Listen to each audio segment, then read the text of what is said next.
জামায়াতের জাতীয় সমাবেশ সফল করতে সারা দেশে মাইকিং, লিফলেট, পোস্টার, ব্যানার ও ফেস্টুনের মাধ্যমে ব্যাপক প্রচার চালানো হয়েছে।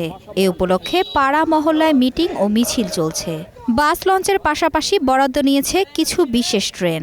ঢাকা, রাজশাহী, ঢাকা, ময়মনসিংহ ও ঢাকা সিরাজগঞ্জ রুটে কয়েক জোড়া ট্রেন বরাদ্দ নিয়েছে জামায়াতে ইসলামী।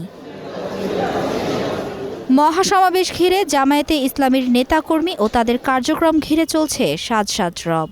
শহরের অলিগলি মোড়ে প্রতিদিন ভেসে আসছে স্লোগান।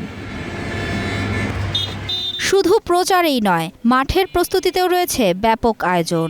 এক এক জেলা থেকে প্রায় লাখ খানেক কর্মী সমর্থক যোগ দিবেন বলছেন নেতারা।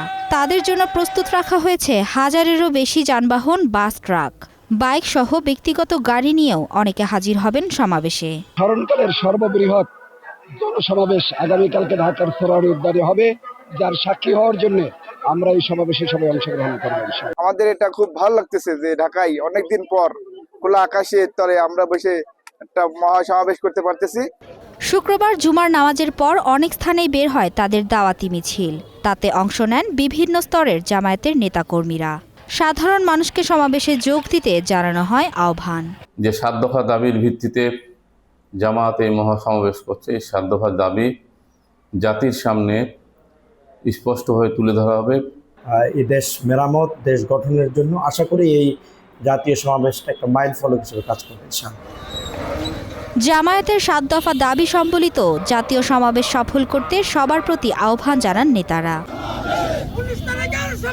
সমাবেশে যোগ দিতে সব ধরনের প্রস্তুতি সম্পন্ন করেছে দলটির বিভিন্ন ইউনিটের কর্মীরা। দীর্ঘদিন পর প্রকাশ্যে মহাসমাবেশের সুযোগ পাওয়ায় খুশি দলটির নেতাকর্মীরা। শুক্রবার বিকেল, রাত ও শনিবার সকালে নেতাকর্মীরা ঢাকার উদ্দেশ্যে যাত্রা করছেন। তারা জানান, নেতাকর্মীরা স্বতঃস্ফূর্তভাবে যোগ দিচ্ছেন তাদের এই মহামিলন মেলায়। তার মধ্যে প্রথম দফাটাই হচ্ছে আগামী জাতীয় সংসদ নির্বাচনটা অনুষ্ঠিত হওয়ার আগে একটি লেভেল প্লেইং ফিল্ড নিশ্চিত করতে হবে।